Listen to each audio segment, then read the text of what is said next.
Hi, everyone. Barry McGuire here. It's Thursday, January the 28th. It's 5 o'clock Mountain Time, so it must be time for Live at 5. Barry McGuire's creative real estate education gang getting together to talk about all different kinds of things to do with real estate, creative real estate, and other kinds of real estate. It's about real estate. We want to talk about it. Today, we are doing another in our series of Tales from the Trenches. Donna doesn't like it when I do Tales from the Trenches, but I like doing that. So you folks who have listened, you know, the Tales from the Trenches are real life stories of clients and situations. People I know got themselves into a pickle in a real estate deal. Something's going sideways. And it's all about what they learned and how they got themselves out of it. Every once in a while, we have very positive, right from the get-go, huge success tales, because those are good too. But mostly it's about people who got themselves in a jam and what they did. And so it's always a good learning experience for other real estate investors to hear what other folks are doing. I mean, that's how I learn best. Stories and illustrations and examples of a theory work best for my brain. So that's what we're going to do today. 3 Tales from the Trenches. Today we have kind of an estate flavor, situations where folks have passed away and there's some real estate involved. So that's what we're going to talk about today. And the first one is an excellent story from a pretty new investor who was enjoying investing, looking to be a realtor, studying to be a realtor. And so he ran into a situation. So he sent me an email, and it was such a good email that I'm just going to read it. Hi, Barry. A little background on my sister's situation. Her mom, our mom, we have the same dad, but a different mom. So she's my half sister. Her mom passed away, and my sister inherited the property, which was a 3-bedroom, 1.5 bath condo townhouse right by West Edmonton Mall. It sat vacant for almost a whole year, waiting for probate to go through.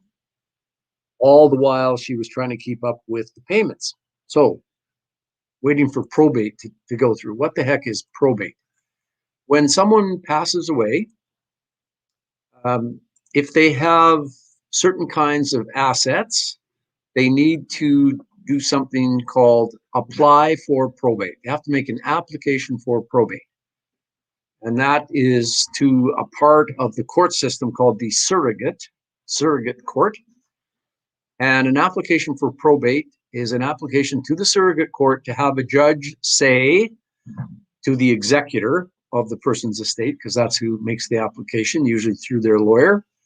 So at the end of the day, you want the judge to say to whoever is applying for probate, yes, I, as the judge, hereby certify and authorize that you, Bill Smith, now are, you now have court authorization to deal with the estate assets. You can sign for the estate, you can deal with banks, you can sell stocks, and you have the official court authority to do it. So that's what probate is. And probate is needed for certain classes of assets. If the only thing in the estate is a joint bank account, say between the person who's passed, the deceased person, and their executor, then if that's all there is, and often, that's all people have when they pass is a bank account. If it's a joint bank account, the money goes to the executor, usually a son or a daughter, and they distribute it or do with it whatever mom told them to do.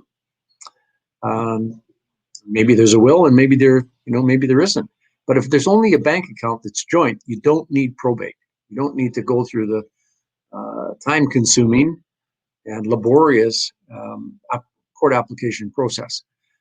But if there are other things, if they own stocks, if they own bonds, if they own real estate, all of those things require the court application and the official court authorization that ends up in this thing called a grant of probate to officially let the executor sell the stock, sell the bonds, and sell the real estate. And without that grant of probate, nothing official can happen. So back to our tale.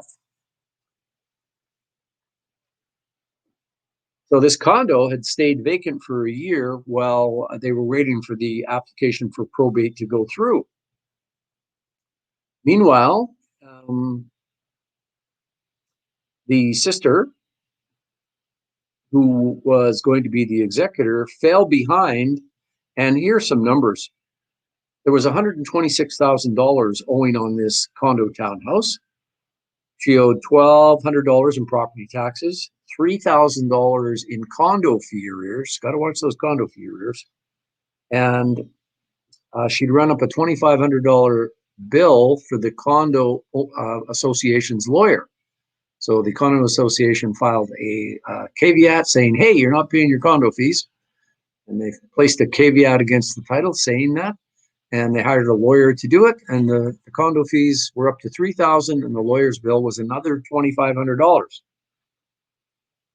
Plus, regrettably, the condo was in bad shape, and it needed $30,000 to $40,000 to bring it into the state where you would be able to sell it and really, make it attractive to the buying public. So this was not good. I got to the stage where the bank had actually started sending demand letters, and they had served her with papers saying that if she didn't pay up in 21 days, they would start the foreclosure process. So that's for anybody who's working with foreclosures. Typically, once the bank branch has decided that you're behind in payments, they usually give you a phone call or two. Sometimes they send a letter from the branch saying, hey, you got to pay up, and if you don't, we'll have to send it to the lawyers. And then once it goes to the lawyers, they send what's called a demand letter, which says, all right, this is official. You're behind. Here's what you're behind. If you don't pay this amount of money in X days, in this case, 21 days, then we're going to start the foreclosure. So that letter had been sent to my client's sister. The foreclosure process is almost starting. So back to reading the tale. This was before I was officially licensed as an agent, and I figured I could flip it. So I called Calvert Home Mortgage. Calvert is a hard money lender out of Calgary. Dale Keller and his gang are good friends to us, and they help lots of investors. I called Calvert Home Mortgage, said I was going to flip it. I was all lined up to flip it with a JV contractor, but the contractor backed out at the last minute. So he found someone to help him out on a JV, and fortunately, who was also a contractor, but he backed out 2 weeks until the bank forecloses. Clock is ticking. I figured the next step was to assign the contract. So I blasted it out to my list. Note, he has a list. He's an investor, and he's got a list. For all of you folks who are thinking of doing wholesaling, you need to be able to tell people that you have a property that you think is a worthwhile wholesaling property, so you need a list. Lots to throw in here, isn't it? I'm just reading this tale, but I read a paragraph and then I find something else to talk about. Got to have a list. So I blasted it out to my list, and wouldn't you know, a RAIN member, a Real Estate Investment Network member, calls me and meets me at the property the next day. I was advertising it at $144,000, with me taking a $5,000 assignment fee. My sister gets $139K, which gives her enough to pay out all of those expenses, and she gets out with a clean slate. RAIN member said it looked good, and he needed to talk to his JV partner about it. So the RAIN member may have been doing what lots of people do when they write an offer. They say, subject to my partner's approval. And they often say that whether there's a partner or not. So it's just, sometimes they say subject to my lawyer's approval, but it's just to give a little breathing room in case you don't like the deal. All right. So the potential purchaser, RAIN member, goes away, talks to his partner. They do some diligence. They come back and say to my client, however, a little more digging, they can't take it at $144,000. The numbers just didn't quite work. We figured out that their bottom line was $138,000. Wouldn't you know it, with all the bank lawyer fees that my sister had to pay for. So there's another thing. Anytime the bank forecloses, lawyers have big legal bills, and the borrower has to pay those bills. Often hard to get that information. Wouldn't you know it, with all the bank lawyer fees that my sister had to pay for, the mortgage plus all the arrears came out to $138,400. And these folks want to buy it for $138,000. So I wanted to help my sister, obviously, and I wanted this RAIN member to get the property. I let go of the assignment fee, and we got the property sold with 3 days to spare at $138,000. My sister was relieved to get out basically scot-free and not get foreclosed upon. And the RAIN member should have a conservative ARV, after repaired value, of about $225,000, and they think they're going to be able to be in and out in 4 months. And now they know I'm a licensed real estate agent, so it may be beneficial down the road in that way too. So Barry, overall, it was truly a win-win-win. It was pretty cool how this all came together. I hope this makes a great Tales from the Trenches story. So it actually is a great Tales from the Trenches story. And before I get to lessons learned, just thinking of another one. This particular client of mine is a really positive person. He's always pretty happy. He's always looking for a way forward.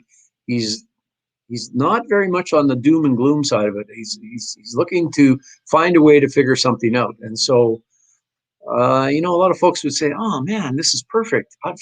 My contractor hadn't have only backed out on me, and look at the money I'm leaving on the table.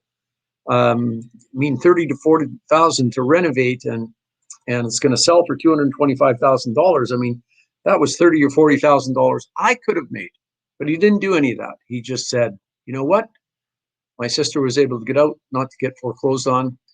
But when we get down to the lessons that we learn, that I have written down here, number one, in Alberta, in these tough times, there continue to be lots of opportunities, just like my client found through his sister. It doesn't have to be family, but family are a great source of business. Family talk to each other all the time. Family, every family member has a network, and when they know that you're in the real estate business, and they should know you're in the real estate business, especially if they know you're serious about it, and that you're really working hard to become successful, your family members will be your bird dogs. They will actually bring you deals. So there are lots of these kinds of opportunities. We are still in that flat to negative market where people's equity has eroded, especially where they didn't put up very much money, those 5% down, 10% down deals. Lots of them. Next, we're talking about estates today. So probate is time consuming, and we're going to talk about that a wee bit more in the next tale. So I'm not going to belabor it here, but probate does take time. More details in the next one. The thing that he could have done here, and might have done if he had had more experience, is he could have come up with the money to pay the arrears. So what was there, $3,000 worth of condo fees that weren't paid, and there were some mortgage arrears, and there was the lawyer's legal fee of $2,500 to pay. If he could have come up with, I think, around maybe $10,000 to $12,000, he could have stopped the foreclosure and still have had time to search for a partner who could have helped him extract the equity here, because in the end there was a fair bit of equity to extract, but they needed some time. Come up with that money, do a short-term rental, get somebody in there, consolidate, and then with a bit more experience, that might have been a way to succeed here. Condo fees. So $3,000 worth of condo fees paying. Condominium corporations and the management companies that run condominium corporations have a lot of power. They do have a lot of power. If you're not paying your condo fees, let's say something happens, just it doesn't matter what it is, something is preventing you from paying. So you can get in touch with the condo corp and go, just got a bit of a rough patch here, and I'm going to be able to catch up on those condo fees in 6 months guaranteed. And say the condo fees are $250 a month. So 6 months is $1,500. You tell them why, that you're going to be able to catch up in 6 months, and you're a solid person. You've never been behind before, and you get a note back saying, sorry, not our problem. You don't pay up those condo fees in 2 weeks, we're going to file a caveat against the title. And so you start some dialogue, and I've seen this happen a lot of times. My clients or investors, all they're trying to do is be reasonable and solve a problem. But when the condominium corporation takes a stand, and a stand that they can lawfully take under their bylaws or under the Condominium Property Act, they can take the stand, and if you don't do what they say, and they're allowed to say that to you, then they can file caveats and take action. And typically, they hire a lawyer to do that. And guess what? It's not just the condo fees that you owe, it's the lawyer's account as well. And in this case, it was a $2,500 bill. And if you're wondering whether they can seriously affect you, a condominium corporation's right is to start a legal action that's really like a foreclosure action, to collect the, in this case, the unpaid condo fees and the unpaid legal fees. It's just like a foreclosure, and they can knock you off the title for the sake of, in this case, $5,500. So my coaching here is, don't ignore those condo fees. Don't get yourself in the situation where you think you can be reasonable and convince them that what you say you're going to do will solve the problem, because they can get you. So you just got to be careful about condo fees.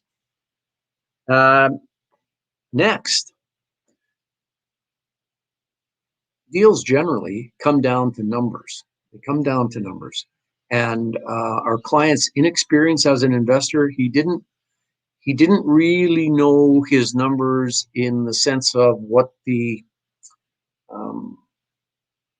property should go for. He thought it would go for $144,000, and in the end, it went for $138,000. Now, I'm presuming that those are fair numbers, and that how it all fit together was true, and that it wasn't really a much larger number, because the point of this is, in order to make deals, especially deals that are a little bit skinny, and especially wholesaling deals, you really have to know your numbers so that everybody who's in the deal is looking at or agrees on the set of numbers. Because if you're the only one with an odd set of numbers in a deal, then deals will kind of come a cropper over, that sort of thing.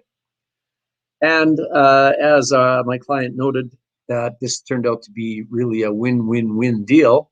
There were 3 wins in here. His sister was so happy to get this very stressful situation off her back.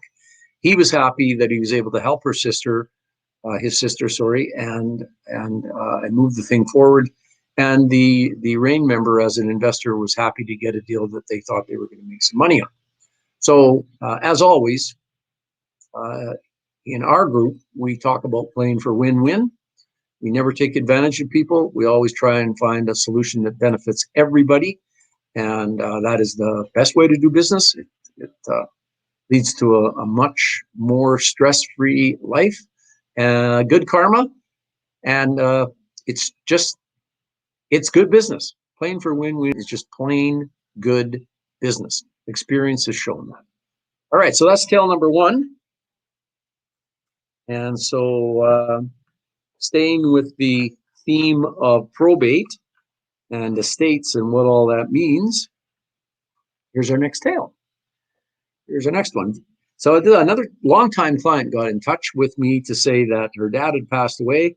And Dad was a great guy. I'd done a number of real estate transactions for him, 7 or 8 over the years. He died a little too young, and I was unhappy about that. My client said, and my clients often say this, it's a simple estate. Barry, it's the easiest estate in the whole wide world. Don't you worry about it, Barry. Basically, a bank account, some personal possessions, a joint bank account, which isn't going to need probate, as I said in the last tale. a few stocks, bonds, mutual funds, and an acreage where Dad still lived when he passed away. Now, all those things do need probate. And there was a will. My client was the sole executor, and this said she was already working with an estate lawyer in her hometown in southern Alberta to make the application for probate, and that was all rolling along nicely. So we previously talked about what probate is, and so I'm not going to go over that again. But probate is a time-consuming process. You have to gather in every piece of paper that relates to the estate and include every relevant piece of paper in the application for probate. The toughest thing, though, turns out to be the acreage. My client had already retained a realtor to list the property, and they had a meeting with the estate lawyer to talk about where he was in the probate process and when probate would be granted so that there would be official authority to sell. And the lawyer said, as estate lawyers do, quote, "The probate process is lengthy. Probate clerks are currently working on applications for probate submitted 4 months ago. Just working on the application 4 months ago. And their process has changed so that if an application for probate is rejected, once the corrected application is returned to the probate court, the application goes to the bottom of the pile, and it'll take another 4 months to rise to the top." So, little background there. Probate courts are, and the clerks that help the judges are extremely careful with probate. It's unfortunate that wills and estates and probate sometimes bring out the worst in people. Beneficiaries, experience has really shown that it's fertile ground for misrepresentation and little white lies and sometimes fraud, and courts know that, and so they're very careful with estates. And there's a saying in the estate world, and I used to do a fair bit of estate work at another time in my legal career. There's a saying amongst estate lawyers that you can count on your application for probate being rejected at least once. Doesn't matter somehow how careful you are, those careful probate clerks can find a comma missing here or something missing there, and they reject an application for probate. So that's just something you have to deal with. And in this case, with the court's new process of if they reject it, it goes to the bottom of the pile. And if they're taking 4 months, well, that was going to take, on a rejection, it would take another 4 months to rise to the top of the pile. So we might be talking another 8 months to get probate. And probate courts across the country are generally pretty busy. While I was working on this particular file, I had another client in BC who was working their way through a BC probate, and they were experiencing kind of the same thing. And as well, now COVID has slowed everything up. Now, this was a pre-COVID situation, but COVID slows everything down, and probate is no different. I'm guessing today that if an application goes in, you're probably between 8 and 12 months to get it out if it has any kind of complication to it. So we're back at the meeting with the estate lawyer and my client and the realtor, and the estate lawyer says, "Don't list the property till we have an actual approved grant of probate." Why is he saying that? Because it could be a long time. This is thirsty work.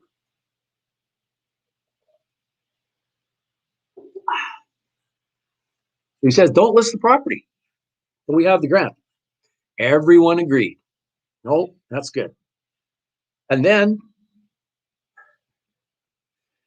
the realtor promptly listed the property and had a couple of good offers come in right away. Now, those offers were written acknowledging that probate had to be obtained. So that was a bonus. I mean, people weren't ignoring that there was a probate issue. And the buyer in one of the offer they liked, maintained the right to withdraw from the contract at any time on 2 weeks' notice to the estate. So there's a recognition that probate has to be applied for, and the buyer puts in a clause saying that they can give the seller 2 weeks notice that if the seller doesn't come up with the grant of probate that allows the deal to close in 2 weeks, the buyer has the right to withdraw, which is, also pretty standard. So my client goes off to the estate lawyer and asks what they should do. So he gave him the look and said, well, you know what I'm going to say, don't you? I told you shouldn't list it until you got probate, and we don't have it yet. In any event, they had a little more of a chat. This was a really good offer. It was a really good offer, and the estate lawyer says that he would talk to the judge in charge of the probate court. So that's an interesting thing about probate. There are judges in each jurisdictions whose job it is to do nothing but probate. It's a pretty tricky area, and they want a judge who has a lot of experience in the area. So the estate lawyer was going to go and have a chat with the probate court judge, which he did. And what do you think the judge said? Why did this property get listed before the grant of probate? Almost every estate that comes in front of me has a piece of property, and everybody wants to sell the piece of property. And why should I let you, skip to the head of the line when everybody else is waiting? Why should I do that? The estate lawyer said he understood that, but it was a really great offer in a tough real estate market, and money was an issue for the estate. It was going to be a substantial benefit, and wouldn't the judge please do everybody a favor and grant an order allowing the sale to go through? So reluctantly, very reluctantly, but he did it. The judge did give a grant. It's a court order, a specific court order saying to the land titles office, I'm hereby ordering that any sale that comes to you from this estate lawyer be approved, and that you allow it to go through on the basis of my order and not on the basis of grant or probate, because that hasn't occurred yet. So with that in hand, the realtor went back and organized an amendment to the offer to purchase, which would now allow the deal to close fairly quickly. But wait, there's more. The judge drafted up the order using the accepted offer to purchase for details and sent it off to the estate lawyer to register it at the land titles office, which he did, and he sent me a copy of the registered order. When that order got to my desk, I saw that Dad's name in the order wasn't the same as Dad's name on the title to the acreage. So the judge used the name that was on the offer to purchase, and regrettably, the estate lawyer didn't point out that the name on the title was a different name. Dad had used a couple of different names during his lifetime, with just slightly different spellings. The estate lawyer advised the judge, and he agreed to make changes. And he was now even a little testier because he had just come in on the weekend. He'd been on the circuit court in northern Alberta, and he was looking to relax. And I think this was important enough for the estate lawyer to try and do a weekend application, which is pretty rare. Meanwhile, I heard from the buyer's lawyer, who wondered whether or not we were going to be able to get him paperwork in time to meet that new closing date. And at the same time, he gave me the name of his clients, showing first, middle, and last names for each of the husband and wife. And again, the judge had used the names from the offer to purchase, and those were different than the names provided by the buyer's lawyer. So there was a mad scramble, and we solved that by something called an affidavit of identity that goes, I, Barry McGuire, do hereby state that Barry McGuire and the Barry C. McGuire on the offer to purchase is the same Barry McGuire as in the judge's order.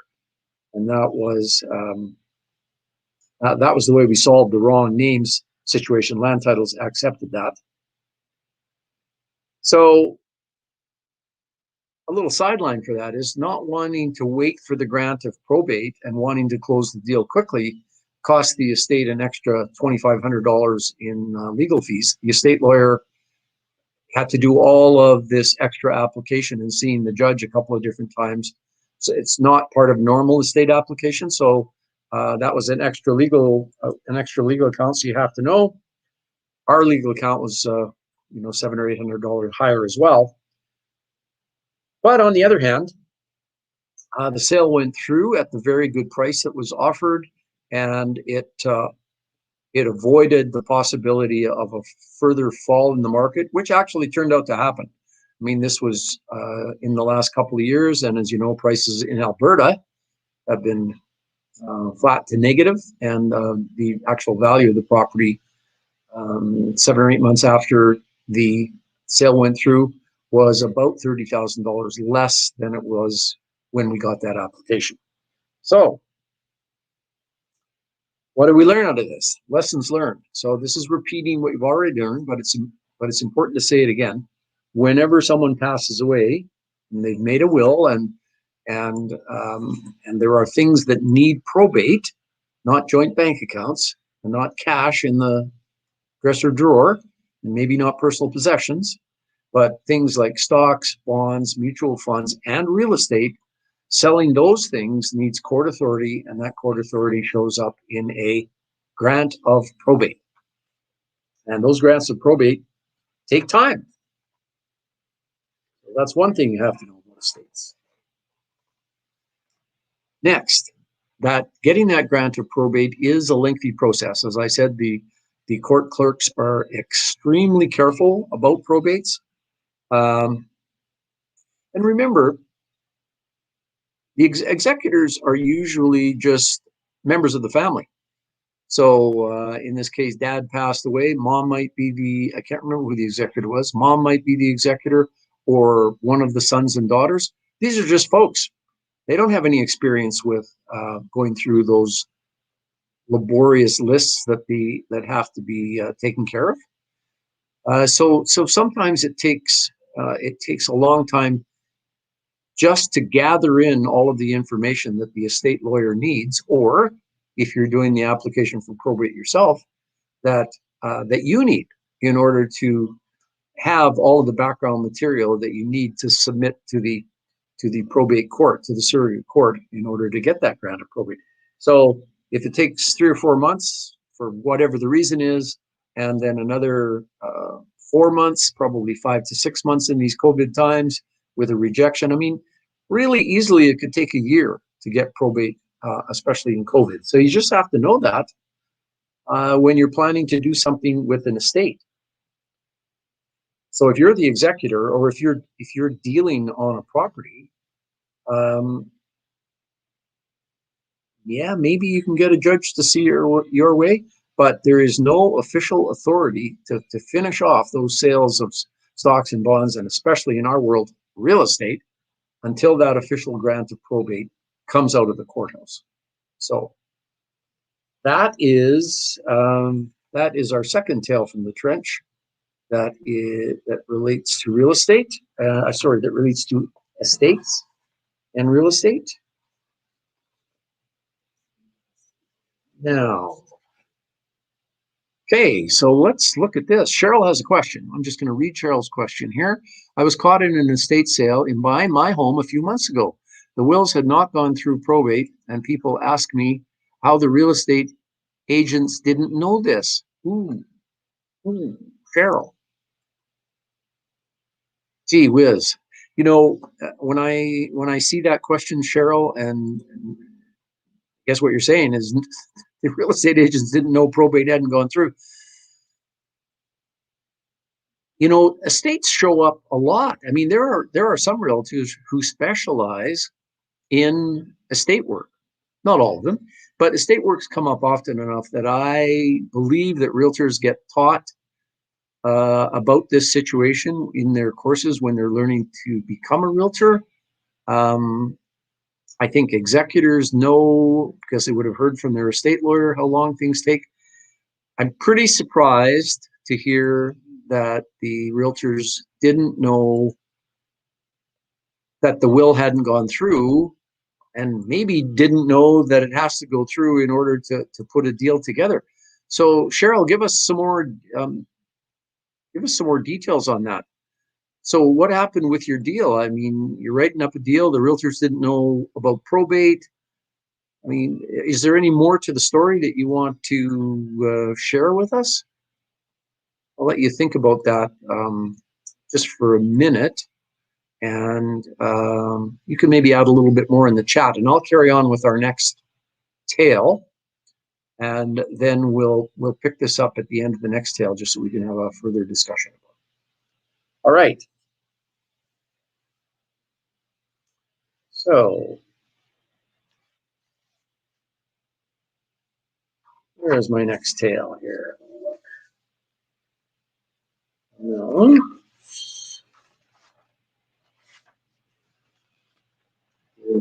Title. Sales and patience. Sales are tricky. Give me a second here, folks. Second. Here we are. All right. So our next tale is about rent to own. Now, you guys all know that we're doing our first focus workshop. Don and I are doing our first focus workshop in quite a while, coming up on March the 6th of this year. So we're doing it's rent to own, and we're doing it with Neil and Rachel Oliver from Ontario. We met Neil and Rachel when we did our major focus workshop, the Rapid Cash Program in Ontario in June of 2019, I think it was. I met them for the first time. Patrick Francie from Rain introduced us, and that was such a great introduction. I really appreciate that from Patrick.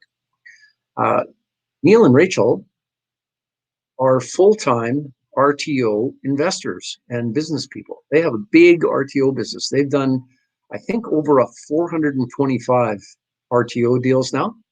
Now they're doing them in the Ontario market, which is certainly it's a good market. Prices are increasing there. Properties are very much in demand, and RTO works especially great in that area. But RTO works all across Canada, anytime, in any market. So we're very excited to say that on March the 6th, we're going to do a full day with Neil and Rachel and the rest of the focus team, and just go through RTO from top to bottom. I know Donna's got some information on that on our page, so if anybody's interested, go there, and it's going to be a great educational experience. Certainly worth every penny, every one of your hard-earned pennies to attend. So think about that. All right. So lease options. I got an email from a client. So just a bit of background. I realize there are lots of folks who are in our creative real estate education group who are kind of just starting out in real estate. So just a bit of background. The essence of the rent-to-own strategy is you're going to work with someone who wants to become a homeowner, but for some reason or another, they can't buy a home right now. They can't qualify for a mortgage right now, so they can't buy a home. And there's lots of reasons why people can't qualify. I mean, they're divorced, so that their income is cut in half. They've started a new job, and they don't have enough history. They've started a new business. Again, the bank needs more history. They're a new Canadian. They've had a credit bump that needs fixing, but it doesn't matter. And there are lots of reasons, lots of repairable reasons, lots of fixable reasons. They want a home and they can't do it. And so that's where rent to own is a creative strategy. As long as that wannabe owner has, when you look carefully at them, you look at it and you go, okay, why can't you qualify for a mortgage? And you examine that reason and you go, okay, that's an understandable, fixable thing. With some time, whatever it is that's stopping you right now, we can fix that problem in 2, 3 years, 4 years perhaps. we can fix the problem, and then you'll be able to qualify for a mortgage. In the meantime, you have to pay me a chunk of money, option money. You always try and get a decent chunk, 3, 4, 5, 10% of the purchase price if you can get it. They pay you that money up front, which is your money. They move into the property, pay you market rent or better. Sometimes they pay you a monthly chunk of money that would also go towards their deposit, and you want them to qualify. So that's the essence of what a rent to own is. And this is another circumstance where I had an email that was so good, like one of our rapid cash program graduates sent me this email, and he hoped it would be a good tale from the trench. So here you go. Here's a really great story from a colleague who shared it with me. It brought home a few points that I think all of our students can learn from. This colleague, I'll call him Joe, signed a new tenant buyer to a nice, clean property in an older neighborhood. Character home in great condition, and the tenant, he was a single man with just a few credit issues, seemed like a great guy. Joe exercised his due diligence by checking out the tenant's credit history, getting them to sign off on a letter stating he understood what an RTO deal was all about, and making sure that there was, in Joe's opinion, a good chance that the tenant would be successfully able to complete the lease agreement and actually close on the option, actually buy the house. Over a year went by and everything was in great order, but then some problems started. It became that the tenant started to have difficulty making payments on schedule. Joe, gets in touch with the tenant. What's going on? Tenant says, I just need a little bit of time. And because he'd been so good for a year, Joe did, like a lot of us do. Donna and I often give our tenants a bit more time if we think they've been good tenants and done what they've said they're going to do. Understanding that everyone runs into problems from time to time, Joe agreed to wait for the payment. The waiting stretched out, and finally rent fell into arrears and was not being caught up again. He did catch up a few times, went back into arrears, caught up, went back into arrears, and now it's in arrears and he's not catching up. Joe warned the tenant, said, I want you to read your agreement. If you default on your lease, you're also in default under your option. All your option money is really technically my money if I want to be a bad guy. And so, Joe's doing his best to be a decent person and to repair the situation. But finally, he goes, okay, I'm going to go over and bang on the door and I got to demand some money. I'm going to get a check from him no matter what. Cross my fingers that the check clears. So he goes over to the house. Joe said he nearly fell over when he went in. It was trashed. A once lovely character home was now like something out of a horror movie. Holes in the walls, piles of trash, dirt and filth caked on every conceivable surface. The house was unlivable, and the only recourse was to evict the tenant. The drama didn't stop there.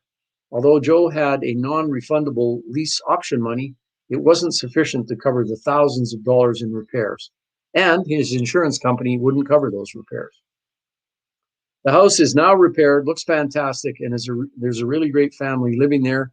Even better, a few hard but important lessons were learned. So he kind of, when my client sent me this tale, he kind of glossed over how he went from trashed and ugly and ruined to repaired and fantastic, but that's what happened.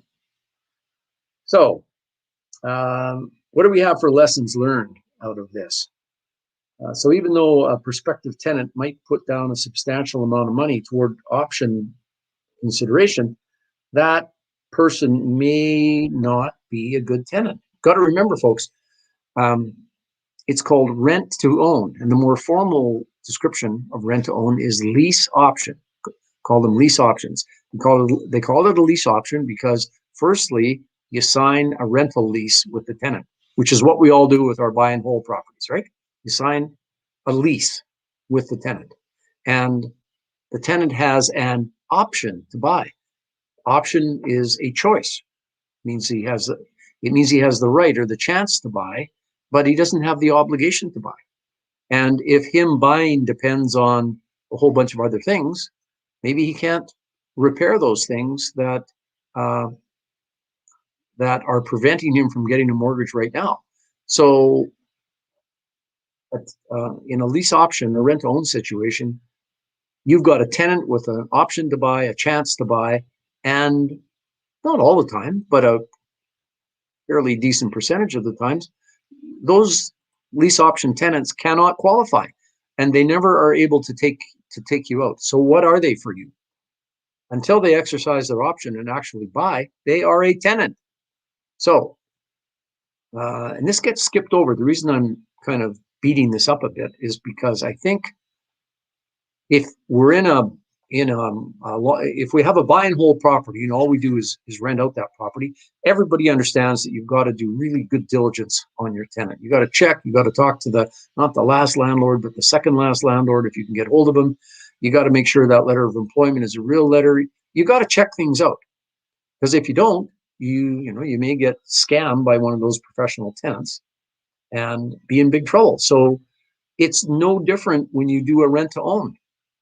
Firstly, they're your tenant, and they might always be your tenant. So you got to do that really good diligence that you would always do. Don't skip over it just because they've given you a nice big chunk of option money. When they trash a house, you never have enough option money to fix it. So you got to make sure you screen your tenant buyer thoroughly in all respects. Personal and landlord references, credit history, employment. Don't deviate from your standard tenant qualification practice unless you make it more rigorous. So we should, I know Don and I do, and I'm sure Wayne does. Most people have a checklist. You can't remember to do all the things that you have to do to check out a tenant every time unless you have a checklist. So if you've got a checklist, and you should have one, if you're doing a rent to own, stick to your checklist and don't deviate unless you deviate to be doing even more diligence, making your checklist more rigorous. So stick to it. I don't know what the percentage is for RTO buyers or tenants who don't close, but there is certainly a substantial percentage of people who, despite all of our best efforts and everyone's coaching and our attempts to make it win-win and our hope for their success, something stops them from closing. So it might always be your tenant. So there was another conversation I had with the client who told me about Joe and his RTO details. He said, Joe probably is a little bit edgy about this tenant. And so you got to make sure you do all your credit and other references and check out. You got to make sure it looks okay. But if your gut is telling you there's something wrong, I've certainly learned to trust it when Donna says, I don't feel good about this. Something isn't quite right. She's got better spidey senses than I do about people and circumstances and how, if there's something kind of behind the facade that I'm not quite seeing or that isn't immediately visible. So if you're getting that tummy rumble, the spidey senses tingling, that something's wrong, listen to your gut. Mostly you're not wrong. There was a note in this story that Joe's insurance wouldn't pay for any of the tenant damage. So you can get coverage for certain kinds of damage done by tenants. Certainly it's not blanket coverage, and when insurance companies know that we are investors, they also know that we're renting, obviously, and so they have some pretty rigorous rules.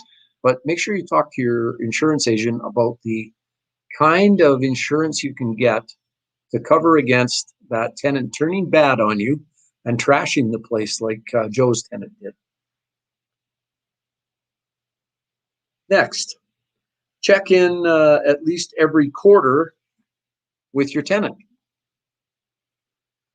Yeah, I know that's a pain. You got to call the tenant. You got to say, I want to come over and have a look at the place. And lots of tenants will let you come over just because you say you want to. You have to give them notice that you're coming to inspect. if you're doing it by the book and doing it legally, you have to give them a 24-hour notice that you want to come over and inspect. But especially in the first term of a tenancy, I've got some long-term tenants who have been in my property 6 and 7 years, and whenever I go to inspect, the place is spotless. They're solid. They pay on time, and 6 or 7 years later, I don't go every quarter, but in the beginning, I do, because you got to check. You got to check. Better to be safe than sorry. And this is kind of a personal one. This last lesson learned is, I say, get to know your tenants. A personal connection may help bring that RTO deal to a successful conclusion. So that's more on the ongoing kind of relationship that you would have with the tenant buyer, because remember, they're looking to solve a problem, and the more you know about your tenant, the more you know about their circumstances, the more you stay in touch with them, the more that they can see that you're really playing for win-win. I think the better off you will be in terms of being able to solve problems as they come up, or maybe even head off problems before they show up. So that's an important one. So that is, those are the lessons learned. And for this tale, and I don't do this very often, I had my own takeaway from this one. So I thought, as I was writing this tale, that this might be confirming every potential investor's worst nightmare, that the first thing that's going to happen, or what always happens, is tenants trash your place. You can't find good tenants. They'll ruin it for you. And so why bother getting involved in investment real estate? I mean, lots of people think that. And of course, if it's an RTO situation, this would really turn you off. I'm never getting involved in RTO if that's what happens. Well, this is a tale that shows up not very often, and it's something that we're supposed to learn from. So don't let this tale turn you off rent-to-own deals. The stats show that the majority of properly vetted RTO tenants do complete and get a new mortgage and pay you out, and you collect your profit and move on to the next deal. There's a decent percentage, and these are anecdotal percentages, people. There isn't some registry where anybody who does an RTO deal goes and says, "Hi, I'm Barry, and I'm doing an RTO deal, and I'll get back to you and tell you whether it worked out or not." There isn't a registry that collects those percentages, but anecdotally, properly vetted tenant buyers do. The majority of them, they're able to get a mortgage and they're able to pay you out, and then you're able to successfully close out your deal and take your profit. So especially in booming markets, there's lots of room to add investors. I mean, if you are looking to do a rent-to-own deal and you're doing the tenant first model, where you're going to allow your tenant to go out and find a property, but somebody's got to buy the property. If you can't buy the property and you need an investor to come in with you, especially in a more active market, there's plenty of room in rent-to-own deals for investors to make an amazing percentage return on their investment. And if deals don't close, if they don't close, and we want them to close. We are not those kinds of people who set up RTO deals to fail. It's not a rent to fail. It's a rent to own. And you can do your best, but if you set it up right and you have a good solid chunk of option money, and if you are able to get market rent or better than market rent, and if you get mortgage pay down over the 3 years, even if your tenant buyer, despite how hard everybody works, if they can't close, you still will probably come out of that okay, because you will have the option money and you will have your better than market rent, your positive cash flow each month, and you'll get some mortgage pay down. So for even those deals that don't go, if you've set them up properly, then you can do reasonably well, even in deals that fail. And we don't want that, do we? Please don't go away saying, Barry said, whether they go ahead or whether they fail, rent-to-own deals are good. I'm just saying that I don't want to have the possibility that an RTO deal may not successfully conclude. I don't want that to turn you off RTO deals, because overall, RTO deals are an excellent creative strategy. They work in all markets, better in up markets, but they work in flat to negative markets too under various circumstances. So those are my tonight's 3 tales from the trenches. And I'm just wondering if Cheryl got back to us here with some further information. It looks like Cheryl did. Here we are.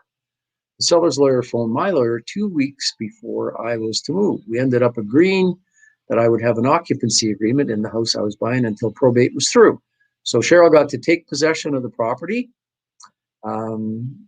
Until the probate actually went through the court. There were 2 wills, a predeceased husband and the deceased mother. There were also issues of names not being correctly spelt, so a lot of revisions. Well, Cheryl, I'm glad that looks like it successfully worked out for you.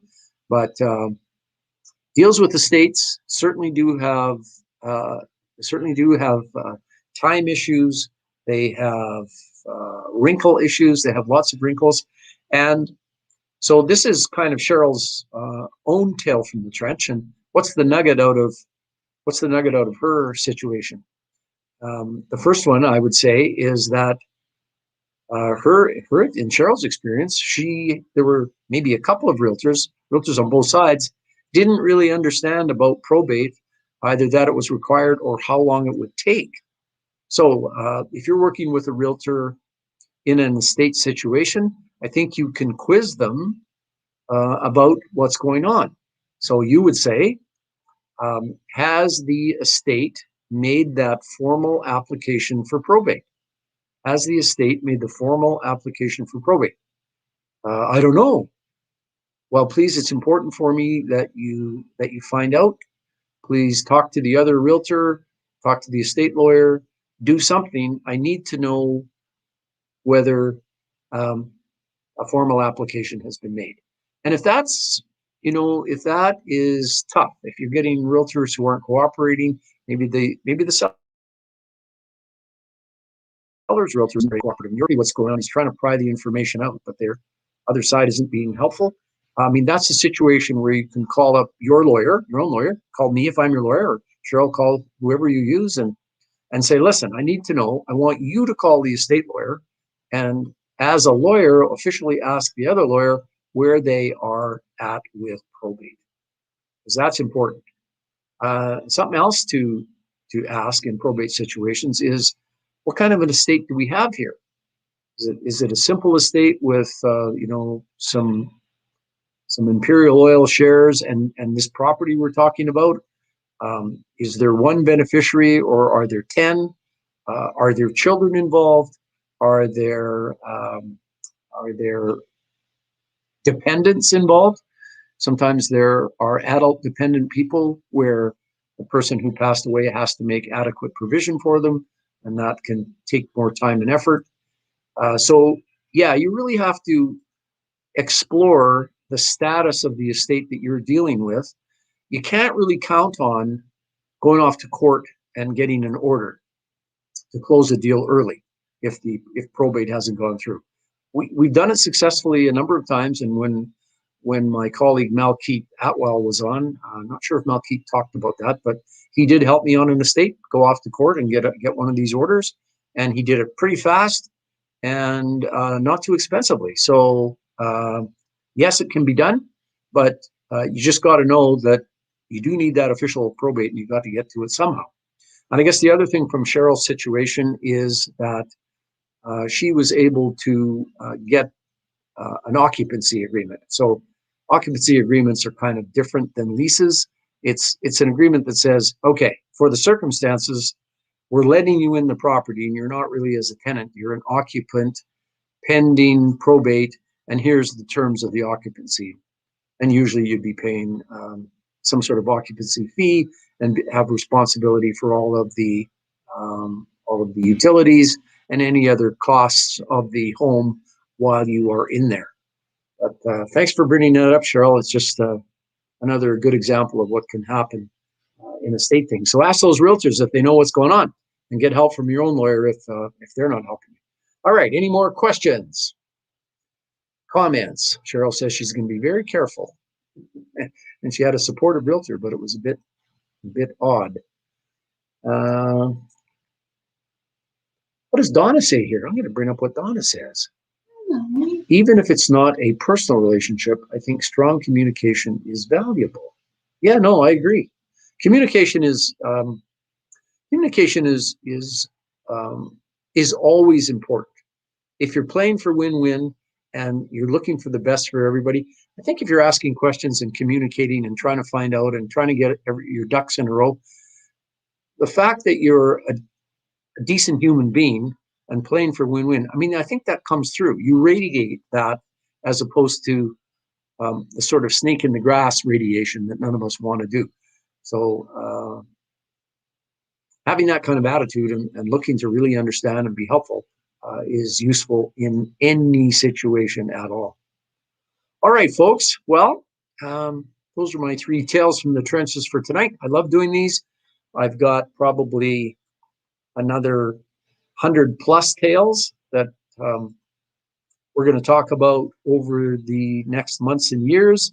And of course, there's more showing up every day. I mean, every month I help a whole whack of people with their real estate deals. Which, by the way, we never talk about that. I am a real estate lawyer. I am still in business. I am still in full-time practice. I help people from all across Canada buy and sell property in Alberta. So that's what I do. If you're in Nova Scotia, regrettably, I can't help you, or in BC, I can't help you. Donna does have a list of lawyers in those provinces that if you're looking for someone to help you with your creative deals, we can send you out a list. But if you're buying and selling in Alberta and you don't have a lawyer you love, if you got a lawyer you love, great, stick with that lawyer. But if you don't have someone, I'm your guy. And on that note, mark down March 6th in your calendars for our upcoming RTO event with Neil and Rachel Oliver. I think pretty darn sure that everybody can learn something from people who've done 425+ RTO deals. Lots of things to be learned. So on that note, I'm going to sign off, say good night, and we'll see you next Thursday for Live at 5. Good night, everybody.